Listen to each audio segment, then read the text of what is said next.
Dear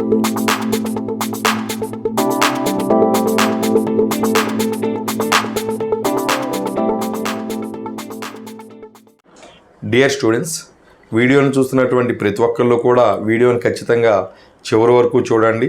దానివల్ల ఈ వీడియోలో ఉన్నటువంటి ప్రతి కంటెంట్ మీకు ఎంతో క్లియర్గా అర్థమవుతుంది.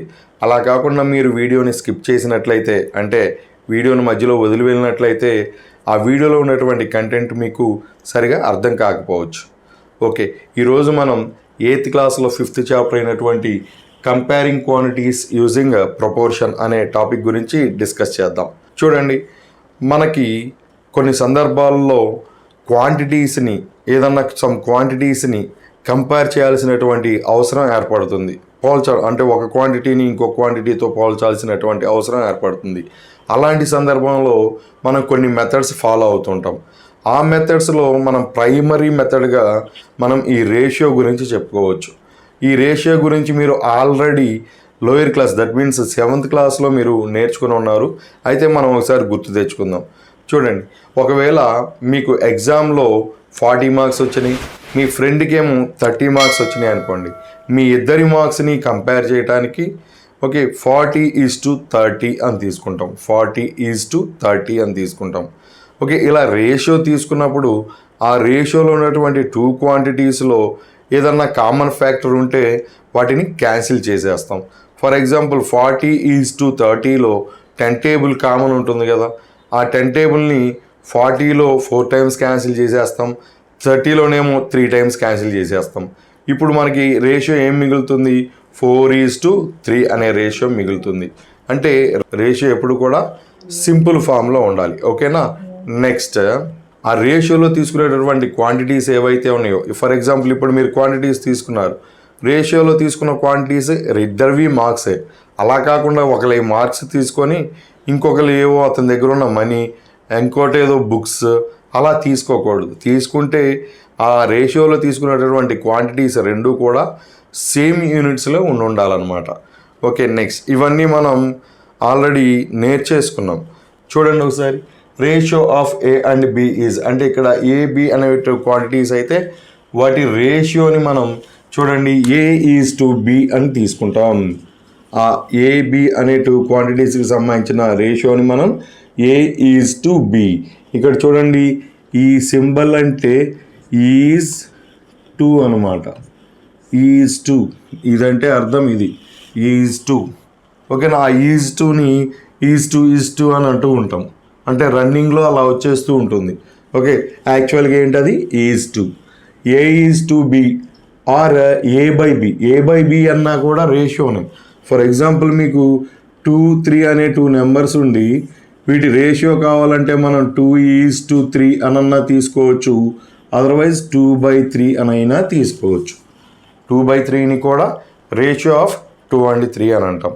ఓకే, ఇక్కడ రేషియోలో తీసుకున్నటువంటి క్వాంటిటీస్ ఏవైతే ఉన్నాయో ఆ క్వాంటిటీస్ని పార్ట్స్ ఆఫ్ రేషియో అని అంటాం. అంటే here A is first part of ratio and B is second part of ratio అని అంటాం.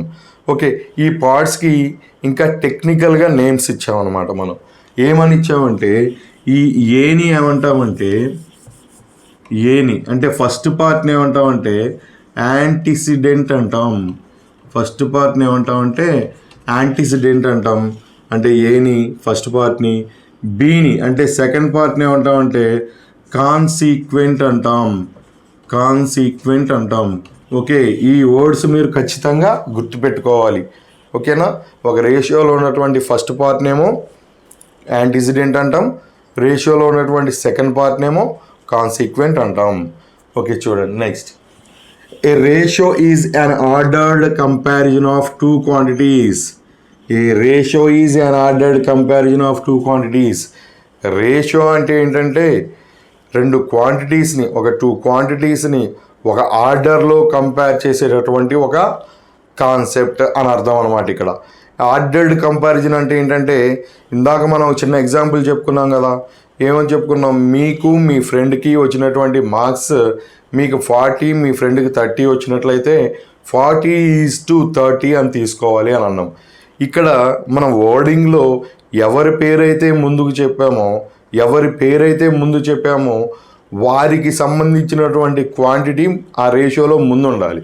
ఎవరి పేరైతే నెక్స్ట్ మనం మెన్షన్ చేసామో వారికి సంబంధించినటువంటి క్వాంటిటీ రేషియోలో సెకండ్ పార్ట్ అయి ఉండాలి.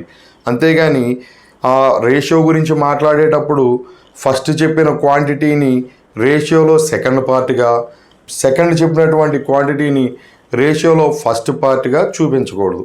మీరు ఏ ఆర్డర్లో అయితే వర్డింగ్లో మాట్లాడుతున్నారో అదే ఆర్డర్లో క్వాంటిటీస్ కూడా రేషియోలో ఉండాలన్నమాట. ఓకేనా? అందుకనే మీకు వచ్చిన మార్క్స్ 40 కాబట్టి మీ ఫ్రెండ్కి వచ్చిన మార్క్స్ 30 కాబట్టి ఆ రేషియోని మీ ఫ్రెండ్కి వచ్చిన మార్క్స్ రేషియో 40:30. మీ ఫ్రెండ్కి మీకు వచ్చినటువంటి మార్క్స్ రేషియో 30:40. అర్థమైందా? మీకు మీ ఫ్రెండ్కి వచ్చినటువంటి మార్క్స్ రేషియో 40:30. మీ ఫ్రెండ్కి మీకు వచ్చినటువంటి మార్క్స్ రేషియో 30:40. అంటే మనం మాట్లాడేటప్పుడు ఎవరి గురించి అయితే ముందు చెప్తున్నామో ఆ రేషియోలో ఉండేటటువంటి ఫస్ట్ పార్ట్ కూడా అదే అయి ఉండాలి. ఓకేనా? నెక్స్ట్ ఎవరి గురించి మాట్లాడుతున్నామో ఆ రేషియోలో సెకండ్ పార్ట్ అదే ఉండాలి. ఓకేనా? సరే, నెక్స్ట్ గోల్డెన్ రేషియో. ఓకే, మనకి టెక్స్ట్ బుక్లో ఈ గోల్డెన్ రేషియో గురించి ఇచ్చారు. ఓకే, దాని వాల్యూ ఎంత అంటే 1.615:1. ఓకేనా? ఇది గోల్డెన్ రేషియో అట. ఓకేనా? సరే, ఈ గోల్డెన్ రేషియో అంటే ఏంటంటే మన హ్యూమన్ బాడీలో ఈ గోల్డెన్ రేషియో ఎక్కడ ఉంటుంది, వేటి మధ్యలో ఉంటుంది అని చెప్పేసి మనకి ఇచ్చారు. కొంచెం ఫన్నీగా ఉంది అది.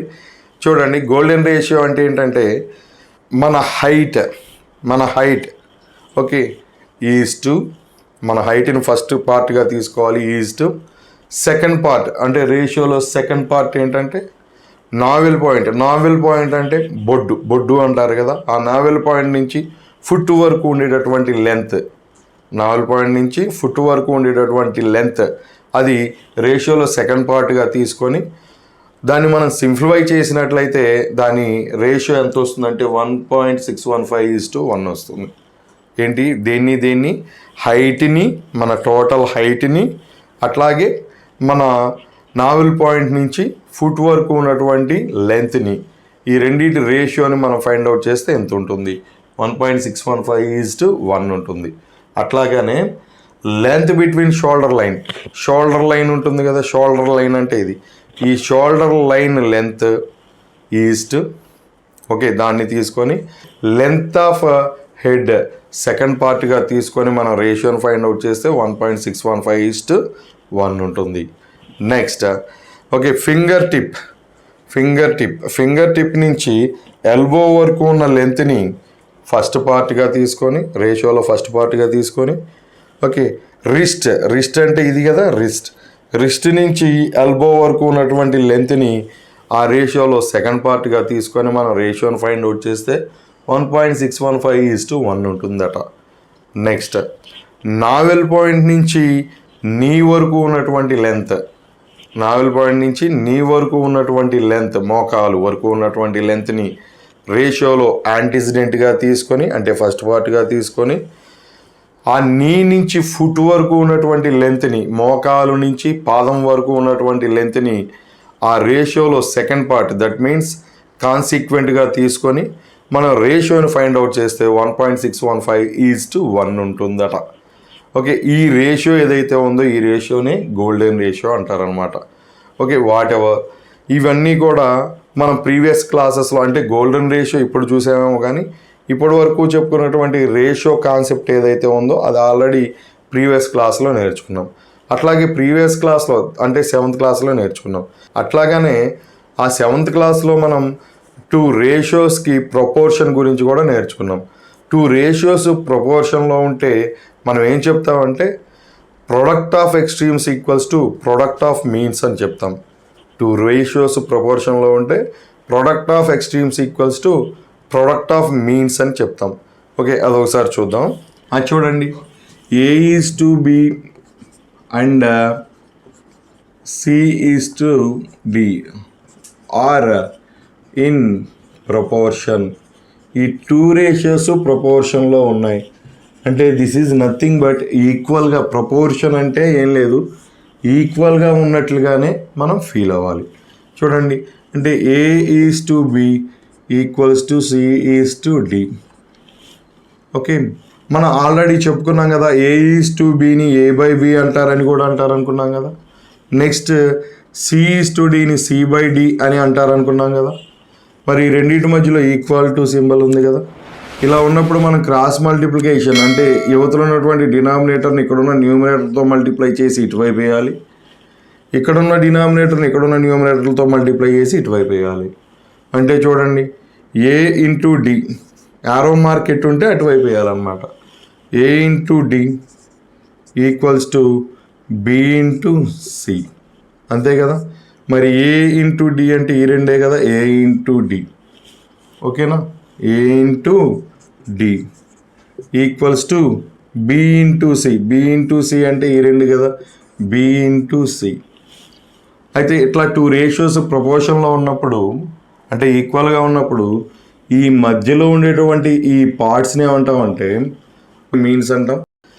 ఈ చివరు ఉన్నటువంటి పార్ట్స్ని ఏమంటారంటే ఎక్స్ట్రీమ్స్ అంటాం. అంటే ఇక్కడ మనం ఏం రాయొచ్చో చూడండి, A/D అంటే ప్రొడక్ట్ ఆఫ్ ఎక్స్ట్రీమ్స్.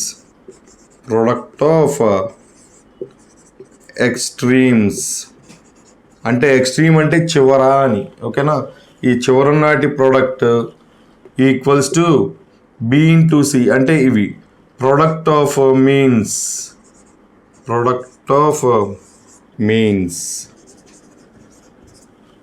అంటే ఏం లేదు, మధ్యలో ఉన్నటిని మీన్స్ అంటాం, చివర ఉన్నటిని ఎక్స్ట్రీమ్స్ అంటాం. Product of extremes equals to product of means అవుతుంది. ఎందుకు అవుతుంది అంటే ఎందుకు అవుతుంది. ఓకేనా, ఇవన్నీ కూడా మనం 7th క్లాస్లో నేర్చేసుకున్నాం. ఓకే, ఇప్పుడు మనం ఏం చేద్దామంటే కాంపౌండ్ రేషియో గురించి నేర్చుకుందాం. కాంపౌండ్ రేషియో అంటే ఏం లేదు, కాంపౌండ్ అంటే టూ రేషియోస్ని ఒకే రేషియోలో చెప్పటాన్ని కాంపౌండ్ రేషియో అంటాం. ఓకేనా, చూడండి, కాంపౌండ్ రేషియో ఆఫ్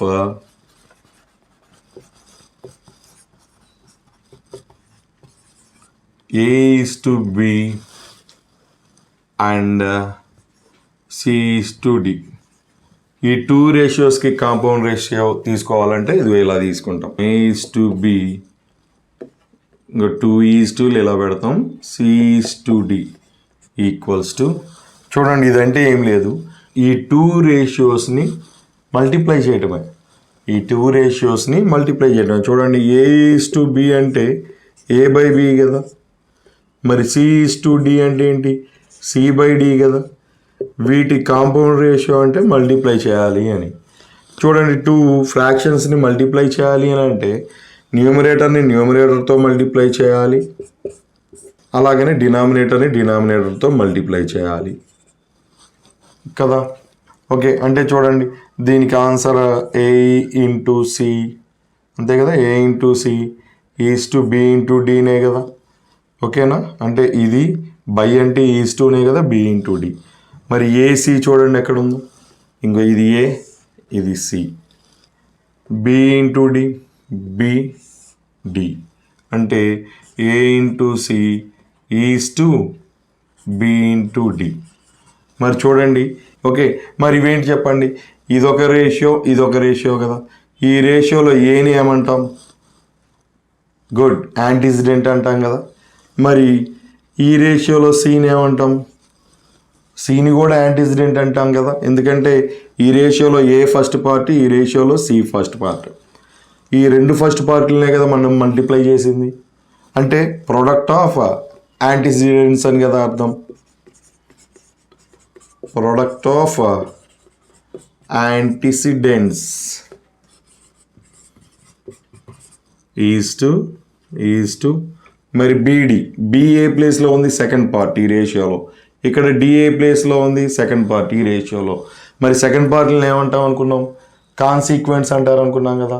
సో మరి ఇది ప్రొడక్ట్ ఆఫ్ కాన్సిక్వెన్సే కదా, ఇది ప్రొడక్ట్ ఆఫ్ కాన్సిక్వెన్స్. ఓకేనా, అంటే టూ రేషియోస్ ఉన్నట్లయితే ఆ టూ రేషియోస్కి మీరు కాంపౌండ్ రేషియో ఫైండ్ అవుట్ చేయాల్సి వస్తే ఆ టూ రేషియోస్లో ఉన్నటువంటి యాంటిసిడెంట్స్ని మల్టిప్లై చేసి, అలాగే ఆ 2 రేషియోస్లో ఉన్నటువంటి కాన్సిక్వెన్స్ని మల్టిప్లై చేసి, ఆ రెండిటి ఈజ్ టు అంటే రేషియో తీసుకున్నట్లయితే ఆ రేషియోనే ఆ గివెన్ 2 రేషియోస్కి కాంపౌండ్ రేషియో అవుతుందన్నమాట. ఓకేనా? ఓకే, చూడండి ఇక్కడ మనం ఏదైతే చూసామో దాన్ని ఇప్పుడు వర్డ్స్లో రాసుకున్నాం మనం. ఇక్కడ మీరు కూడా దీన్ని నోట్ చేసుకోండి, ఈ మొత్తం నోట్ చేసుకోండి. Okay, 2 simple ratios are expressed like a single ratio. మన దగ్గర 2 సింపుల్ రేషియోస్ ఉంటే ఆ 2 సింపుల్ రేషియోస్ని ఒక సింగిల్ రేషియోలోకి ఎక్స్ప్రెస్ చేయాలన్నమాట. ఎలా అంటే as the ratio of product of antecedents. ఏ రేషియో తీసుకోవాలట. ఏ రేషియో అంటే ప్రొడక్ట్ ఆఫ్ యాంటిసిడెంట్స్ తీసుకోవాలి. 2 అంటే రేషియో ఆఫ్ 2 అంటే ఇక్కడ ఈజ్ 2 వస్తుంది అనమాట. ప్రొడక్ట్ ఆఫ్ కాన్సిక్వెన్స్ తీసుకోవాలి. ఓకేనా? 2 సింపుల్ రేషియోస్ని ఒక సింగిల్ రేషియోలోకి ఎక్స్ప్రెస్ చేయాలి. ఎలా ఎక్స్ప్రెస్ చేయాలంటే ప్రొడక్ట్ ఆఫ్ యాంటిసిడెంట్స్ని ప్రొడక్ట్ ఆఫ్ కాన్సిక్వెన్స్ని రేషియో లాగా తీసుకోవాలి. దాన్నే we call it a compound ratio. దాన్నే ఆ రేషియోనే కాంపౌండ్ రేషియో అంటాం of the given 2 simple ratios. Simple ratio అంటే ఏం లేదు, మనం ఫస్ట్ ఒక ఎగ్జాంపుల్ చెప్పుకున్నాం కదా, మీకు మీ ఫ్రెండ్కి వచ్చిన మార్క్స్ రేషియో ఇది అనుకున్నట్టయితే 10 టేబుల్ దీంట్లో 4 టైమ్స్ క్యాన్సిల్ అవుతుంది, దీంట్లో 3 టైమ్స్. అంటే కామన్గా ఏదన్నా ఫ్యాక్టర్ ఉంటే ఆ రేషియోలో ఉన్న పార్ట్స్లో ఆ కామన్ ఫ్యాక్టర్ని క్యాన్సిల్ చేసేస్తే, టేబుల్ని క్యాన్సిల్ చేసేస్తే ఫైనల్గా ఏమైతే ఉంటుందో అదే సింపుల్ రేషియో. సింపుల్ ఫ్రాక్షన్ అలాగో సింపుల్ రేషియో అలాగా. సింపుల్ ఫ్రాక్షన్ అన్నా కూడా అంతే కదా. ఓకేనా? నెక్స్ట్ ఇంకోటి దేనికైనా మంచిది ఇంకో పాయింట్ ఒకటి రాసుకోండి. చూడండి, ఇన్వర్స్ రేషియో ఆఫ్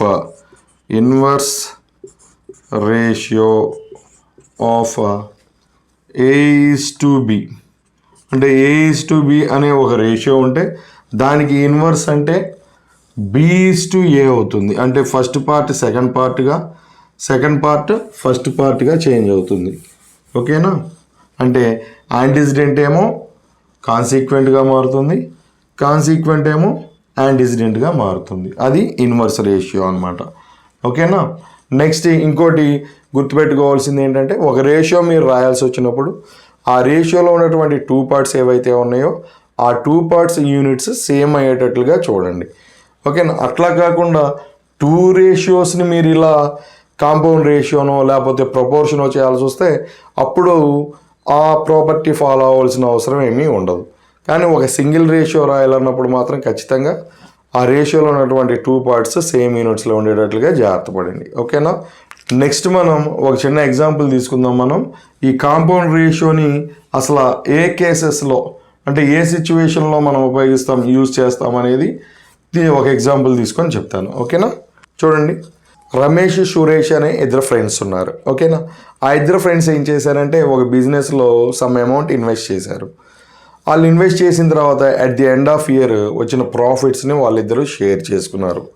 ఓకేనా? వాళ్ళు ఏ విధంగా ఇన్వెస్ట్ చేశారు, అట్లాగనే వాళ్ళు ప్రాఫిట్స్ని ఎలా షేర్ చేసుకున్నారు అనేది డిఫరెంట్ కేసెస్ మీద డిపెండ్ అయి ఉంటుంది. ఎలా అంటే చూడండి, కొన్ని కేసెస్ తీసుకుందాం. First case Ramesh, Suresh. ఓకేనా? రమేష్, సురేష్ ఆ బిజినెస్లో 5,000 రూపీస్ని, సురేష్ కూడా 5,000 రూపీస్ని ఇన్వెస్ట్ చేశారు ఇద్దరు. ఓకేనా? ఈయన స్టార్టింగ్ నుంచి ఎండింగ్ వరకు ఆ బిజినెస్లో ఇన్వెస్ట్ చేసి ఉన్నారు. ఓకేనా? ఇదొక case. Next second case, Ramesh 5,000 rupees invest చేశాడు, కానీ సురేష్ ఏమో 4,000 రూపీసే ఇన్వెస్ట్ చేశారు. అయితే ఇద్దరు కూడా బిజినెస్లో స్టార్టింగ్ నుంచి ఎండింగ్ వరకు ఉన్నారన్నమాట ఇద్దరు కూడా. ఓకే, నెక్స్ట్ ఇంకో థర్డ్ కేసులో రమేష్ ఏమో 5,000 ఇన్వెస్ట్ చేశారు, సురేష్ కూడా 5,000 ఇన్వెస్ట్ చేశారు. అయితే రమేష్ స్టార్టింగ్ నుంచి ఉన్నాడు బిజినెస్లో, సురేష్ ఏమో 3 months తర్వాత, అంటే 3 months తర్వాత వచ్చాడంటే ఎన్ని మంత్స్ ఉన్నట్టు బిజినెస్లో? ఇయర్లో 3 months పోతే ఇంక 9 months కదా, 9 months ఉన్నాడు బిజినెస్లో. ఓకేనా? నెక్స్ట్ ఇది ఒక కేస్. నెక్స్ట్ లాస్ట్ కేస్ చూడండి. రమేష్ 5,000 ఇన్వెస్ట్ చేశాడు, 12 months నుంచి బిజినెస్లో ఉన్నాడు, అంటే ఇయర్ మొత్తం బిజినెస్లో ఉన్నాడు. సురేష్ ఏమో 7,000 ఇన్వెస్ట్ చేశాడు. ఓకేనా? బిజినెస్ స్టార్ట్ అయిన 4 months తర్వాత బిజినెస్లోకి వచ్చాడు. అంటే ఎన్ని మంత్స్ ఉన్నాడు బిజినెస్లో 4 months తర్వాత? అంటే 12 monthsలో 4 months లేడు కదా, అంటే 8 months ఉన్నాడు. ఓకే, ఇప్పుడు ఈ కేసెస్లో వీళ్ళకి at the end of year వచ్చినటువంటి ప్రాఫిట్స్ని ఎలా షేర్ చేసుకుంటారు? ఇక్కడ చూడండి, ఈయన 5,000 పెట్టారు, ఈయన ఇయర్ మొత్తం ఉన్నారు. కాబట్టి ప్రాఫిట్ 2,000 ప్రాఫిట్ వచ్చింది అనుకోండి, చక్కగా ఇద్దరు 1,000 షేర్ చేసేసుకుంటారు ప్రాఫిట్ని. ఇక్కడ ఏ ప్రాబ్లం లేదు. ఓకేనా? 1,000 ఒకళ్ళ 1,000 ఇంకొకళ్ళ 1,000, ఎందుకంటే ఇద్దరు సేమ్ అమౌంట్ ఇన్వెస్ట్ చేశారు, అలాగే సేమ్ డ్యూరేషన్ వాళ్ళు బిజినెస్లో ఉన్నారు. ఓకే, నెక్స్ట్ ఇక్కడ సెకండ్ చూడండి. ఇక్కడ రమేష్ 5,000 ఇన్వెస్ట్ చేశారు, సురేష్ 4,000 ఇన్వెస్ట్ చేశారు, ఇద్దరు ఇయర్ మొత్తం ఉన్నారు. మరి వచ్చిన ప్రాఫిట్ 2,000ని ఇద్దరు ఈక్వల్గా ఎలా పంచుకుంటారు? ఎందుకంటే ఒకళ్ళ అమౌంట్ ఏమో 5,000, ఇంకోళ్ళ అమౌంట్ ఏమో 4,000. కాబట్టి ఏం చేస్తారంటే ఆ ప్రాఫిట్ ఏదైతే ఉందో ఆ ప్రాఫిట్ని ఈ ఇన్వెస్ట్ చేసిన అమౌంట్స్ రేషియోలో తీసుకుంటారు. అంటే 5,000:4,000. ఓకే, 1,000 దీంట్లో 5 times, దీంట్లో 4 times క్యాన్సిల్ అవుతుందంటే 5:4 రేషియోలో దీన్ని షేర్ చేసుకుంటారు. ఓకేనా? ఎలా అనేది తర్వాత సమ్స్ చేసుకునేటప్పుడు మనం చూడవచ్చు, మనకు వస్తే ఒకవేళ. అట్లా కాకుండా అటువంటి సమ్స్ ఆల్రెడీ మీకు మీ previous year, that means 7th classలో ఉన్నాయి. 5:4 రేషియోలో 2,000 ఎలా షేర్ చేసుకోవాలనేది. ఓకే, నెక్స్ట్ చూడండి. ఇక్కడికి వచ్చేసరికి ఇక్కడ ఇద్దరు సేమ్ అమౌంట్ ఇన్వెస్ట్ చేశారు, రమేష్ సురేష్ ఇద్దరు కూడా సేమ్ అమౌంట్ ఇన్వెస్ట్ చేశారు. కానీ ఈయన 12 months, అంటే ఫస్ట్ నుంచి చివరి దాకా ఉన్నాడు బిజినెస్లో, ఈయనేమో 3 months తర్వాత వచ్చి జాయిన్ అయ్యాడు. ఓకే, ఆ ఇద్దరు ఆ ప్రాఫిట్ని ఈక్వల్గా ఎలా పంచుకుంటారు? అమౌంట్ సేమ్ అయినప్పటికీ ఈయన ఫస్ట్ నుంచి బిజినెస్లో ఉన్నారు, ఈయన 3 months తర్వాత వచ్చారు. కాబట్టి ఇక్కడ ఏమవుతుందంటే వాళ్ళు ఎన్ని మంత్స్ బిజినెస్లో ఉన్నారు, ఇది ఎలాగూ సేమే కాబట్టి, రెండు సేమే కాబట్టి ఇక్కడేమో ఈ రెండు సేమ్, టైమ్స్ సేమ్, ఇక్కడేమో ఇన్వెస్ట్మెంట్ సేమే కానీ టైమ్స్ డిఫరెంట్గా ఉన్నాయి. సో ఇప్పుడు వీళ్ళు ప్రాఫిట్ని ఈ టైమ్స్ రేషియోలో పంచుకుంటారు, 12:9 రేషియోలో. ఓకేనా? అంటే ఇక్కడ కామన్ టేబుల్ ఇక్కడ 3 ఉంటుంది, 4 times, ఇక్కడ 3 times, అంటే 4:3 రేషియోలో ఈ అమౌంట్ని పంచుకుంటారు. ఓకేనా? ఇది ఆ ప్రాఫిట్ని షేర్ చేసుకుంటారు ఇద్దరు. ఇప్పుడు ఇక్కడికి వద్దాం. ఇక్కడికి వచ్చేసరికి చూడండి, అమౌంట్ సేమ్ లేదు, ఇన్వెస్ట్ చేసిన అమౌంట్ సేమ్ లేదు, అట్లాగే ఇన్వెస్ట్ చేసినటువంటి టైం డ్యూరేషన్ కూడా సేమ్ లేదు. ఈయన 5,000 ఇన్వెస్ట్ చేస్తే ఈయనేమో 7,000 ఇన్వెస్ట్ చేశారు. ఈయన 12 months బిజినెస్లో ఉంటే ఈయన 8 months బిజినెస్లో ఉన్నారు. ఇప్పుడు మరి ఎలా చేసుకుంటారు? ఈయన స్మాల్ అమౌంట్ ఇన్వెస్ట్ చేసినప్పటికీ లాంగ్ టైం బిజినెస్లో ఉన్నారు, ఈయన లార్జ్ అమౌంట్ ఇన్వెస్ట్ చేసినప్పటికీ ఈయన షార్ట్ టైం బిజినెస్లో ఉన్నారు. మరి ఇప్పుడు ప్రాఫిట్ని ఎలా పంచుకోవాలి అనేటటువంటి కేసులో మనకి కాంపౌండ్ రేషియో యూజ్ అవుతుంది. ఎలా యూజ్ అవుతుందంటే చూడండి, దీనికి అమౌంట్ ఇన్వెస్ట్ చేసిన అమౌంట్ ఏంటి? 5,000:7,000. ఓకే, దీనికి సింపుల్ రేషియో ఎంత? 5:7. మరి అట్లాగే టైం డ్యూరేషన్ ఏంటి? వీళ్ళిద్దరిది సేమ్ ఆర్డర్లో తీసుకోవాలి, 12:8. ఓకే, సింపుల్ రేషియో ఏంటి? 4 table, దీంట్లో 3 times, దీంట్లో 2 times. ఈ 2 ratios ఏవైతే ఉన్నాయో, అంటే వాళ్ళు ఇన్వెస్ట్ చేసిన అమౌంట్ రేషియో, అలాగే వాళ్ళు బిజినెస్లో ఉన్నటువంటి టైం డ్యూరేషన్, ఆ 2 ratios ఏవైతే ఉన్నాయో ఆ 2 ratiosకి ఏం తీసుకోవాలంటే కాంపౌండ్ రేషియో తీసుకోవాలి.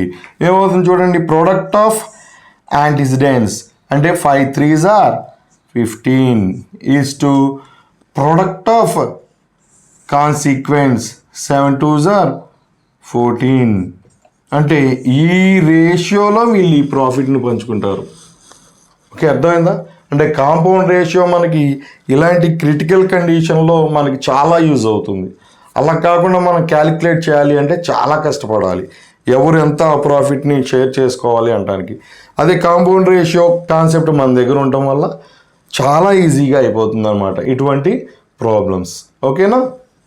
చూడండి, ఇప్పుడు మనం ఒక ఎగ్జాంపుల్ తీసుకుందాం.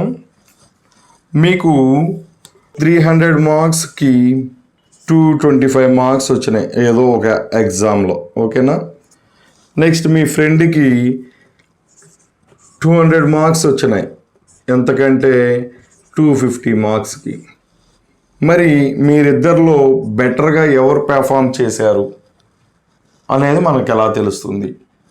మనం ఇప్పటి వరకు నేర్చుకున్నటువంటి కాంపౌండ్ రేషియో కానీ లేదా రేషియోస్ ప్రపోర్షన్ కానీ ఇంకా దేని ద్వారా అయినా సరే మనం ఐడెంటిఫై చేయడానికి ఛాన్స్ ఉందా? ఏంటి, మీకు వచ్చిన మార్క్స్ ఏమో అవుట్ ఆఫ్ 300 225 వచ్చినాయి మీకు, మీ ఫ్రెండ్కి ఏమో అవుట్ ఆఫ్ 250 200 మార్క్స్ వచ్చినాయి. మరి బెటర్ పెర్ఫార్మెన్స్ ఎవరిది అన్నప్పుడు మనకి తెలిసినటువంటి ఈ రేషియోస్ కాన్సెప్ట్ మనకి ఉపయోగపడదు. ఈ టైంలో మనం ఏం చేస్తామంటే, చూడండి, మీకు ఏదైనా ఎగ్జామ్ కండక్ట్ చేసినప్పుడు, మీకు ఎఫ్ఏ ఎగ్జామ్ జరిగింది అనుకోండి, మీకు 20 మార్క్స్కి ఎగ్జామ్ కండక్ట్ చేసినప్పుడు ఇక్కడ ఏముంటుంది, 20 ఉంటుంది, అంతేనా? మీకు 18 మార్క్స్ వచ్చినాయి అనుకోండి, 18 వేసి ఇలా చూడతారు. ఇదే కదా మీ మార్క్స్, ఇలాగే కదా చూపించేది. అంటే మీకు టోటల్గా ఎన్ని మార్క్స్కి ఎగ్జామ్ కండక్ట్ చేశారనేది కింద ఉంటుంది, డినామినేటర్లో ఉంటుంది. మీకు సెక్యూర్ చేసిన మార్క్స్ అంటే మీకు వచ్చిన మార్క్స్ ఎన్ని అనేవి ఇలా న్యూమరేటర్లో ఉంటాయి. ఇదే కదా మీకు మార్క్స్ పేపర్ మీద వేస్తారు కదా, ఎగ్జామ్ పేపర్ మీద ఇలాగే కదా వేసేది. నెక్స్ట్ ఇక్కడ 250 మార్క్స్కి 200 మార్క్స్ వచ్చినాయి. ఓకేనా? ఇక్కడ ఇలాగే వేస్తారు. ఇప్పుడు ఈ 2 ఫ్రాక్షన్స్ని మనం కంపేర్ చేయాలి. కంపేర్ చేయాలి అంటే మనకు ఒక చిన్న ఐడియా ఫామ్ అయిపోయింది. ఏం ఫామ్ అయిందంటే, ఓకే, ఈ డినామినేటర్స్ సేమ్ అయ్యేటట్లు చేయగలిగితే అప్పుడు న్యూమరేటర్లో ఏమైతే ఉంటుందో దాన్ని బట్టి మనం ఎవరు బెటర్ పెర్ఫార్మెన్స్ చేశారో చెప్పొచ్చు. ఓకేనా? దానికోసం మనం ఏం చేయొచ్చు అంటే, చూడండి, ఇంటూ 100/100 వేస్తున్నా నేను, 100/100 వేస్తున్నా. ఇక్కడ కూడా ఇంటూ 100/100 వేస్తున్నా. ఓకేనా? వేయచ్చు కదా. 100/100 అంటే ఎంత? 100 క్యాన్సిల్ అయితే 1 కదా. 1తో దేన్ని మల్టిప్లై చేసినా అదే కదా ఉండేది. అంటే ఇంటూ 1 వేయటం వల్ల ప్రాబ్లం లేదు, 1 బదులు 100/100 వేయడం వల్ల ప్రాబ్లం లేదు. అక్కడ అంతే, ఇక్కడ అంతే. ఇప్పుడు చూడండి, నేను ఒక చిన్న క్యాలిక్యులేషన్ చేస్తున్నా. 2 zeros క్యాన్సిల్ చేశాను. ఓకేనా? ఇప్పుడు ఈ 3 ఈ 225 ఎన్ని టైమ్స్ క్యాన్సిల్ అవుతుందో చూద్దాం. 3 క్యాన్సిల్ అవుతుందా? 3 7s are 21, 3 5s are 25, అంటే 75/100 అంతే కదా. పైన 75 మిగిలింది అంటే న్యూమరేటర్లో, డినామినేటర్లో 100 మిగిలింది. ఓకే, నెక్స్ట్ ఇక్కడ ఒకసారిగా చూడండి, ఇక్కడ 0 క్యాన్సిల్ చేశాను. ఈ 25 100లో 4 టైమ్స్ క్యాన్సిల్ అయింది. ఓకే, 24s are 80 అంతే కదా. 24s are 80/100. ఓకే, ఇప్పుడు వీళ్ళ పెర్ఫార్మెన్స్ అంటే ఇక్కడ తెలిసిపోయింది, ఇతని పెర్ఫార్మెన్స్ ఇక్కడ తెలిసిపోయింది. చెప్పండి, ఇప్పుడు ఎవరు బెటర్ పెర్ఫార్మ్ చేశారు? ఓకే, ఇతను, ఈ పర్సన్, మీ ఫ్రెండే మీకన్నా బెటర్గా పెర్ఫార్మ్ చేశారు. అర్థమవుతుంది కదా. అంటే ఇద్దరు మార్క్స్ని నేను 100కి ఎన్ని వచ్చినాయో క్యాలిక్యులేట్ చేశాను. అంటే మీ మార్క్స్ని చిన్న మోడిఫికేషన్ చేసి, ఒకవేళ మీకు 100కి ఎగ్జామ్ జరిగితే అకార్డింగ్ టు దిస్ మీకు ఎన్ని వచ్చినాయో ఫైండ్ అవుట్ చేశాను. ఓకేనా? ఎంతకి? 100కి. 100కి అని చెప్పటమే పర్సెంట్, పర్ ఎవ్రీ 100 అని చెప్పటమే పర్సెంట్. అంటే మీకు 100కి ఎన్ని మార్క్స్ వచ్చినాయి? 75. 100కి ఎంత వస్తే అదే పర్సంటేజ్, 100కి ఎంత వస్తే అదే పర్సంటేజ్, 100కి ఎంత ఉంటే అదే పర్సంటేజ్. అంటే మీకు వచ్చిన పర్సంటేజ్ 75 అయితే మీ ఫ్రెండ్కి వచ్చిన పర్సంటేజ్ 80%. ఈ పర్సంటేజ్ సింబల్ని ఇలా చూడండి ఇలాగని ఇక్కడ ఒకటి ఇలా చూపిస్తారు.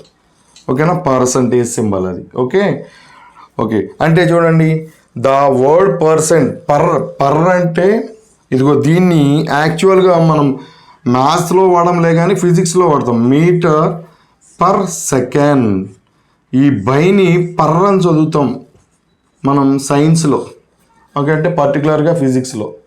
ఓకేనా, మీటర్ పర్ సెకండ్. ఓకే, వెలాసిటీకి యూనిట్స్ అవే కదా, మీటర్ పర్ సెకండ్. అంటే దీన్ని పర్ అంటాం. అంటే ఇది పర్ 100. ఈ కింద ఏదైతే ఉందో దీన్ని పర్ అని చదివి కింద ఉన్నదాన్ని చదువుతాం. 75 per 100 అంటే పర్ ఎవ్రీ 100కి ఎంత వస్తుందో అదే పర్సంటేజ్. అర్థమైందా? అంటే ఇది ఫ్రాక్షన్ అనేటటువంటి సెన్స్లో మీరు వెళ్తే 100 పార్ట్స్కి 75 పార్ట్స్. దీని మీనింగ్ అదే కదా. 100 పార్ట్స్ ఇక్కడ ఉంటే ఈ 75 పార్ట్స్ని మీరు తీసుకుంటే ఆ ఫ్రాక్షన్ ఇలా చూపిస్తాం. అంటే చూడండి, percentage is number of parts out of 100. Percentage is number of parts out of 100. ఇక్కడ ఏం చెప్పాం మీకు ఇందాక ఒక ఎగ్జామ్ చెప్పినప్పుడు you got 18 marks out of 20 అనల్లా ఇందాకల్లా. సేమ్ అలాగే 75 పార్ట్స్ అవుట్ ఆఫ్ 100. ఓకేనా, 100కి ఎన్ని పార్ట్స్, 100 పార్ట్స్కి గాను మీకు ఎన్ని పార్ట్స్ వచ్చినాయో అదే పర్సంటేజ్. ఓకేనా, అర్థమైందా పర్సంటేజ్ అంటే?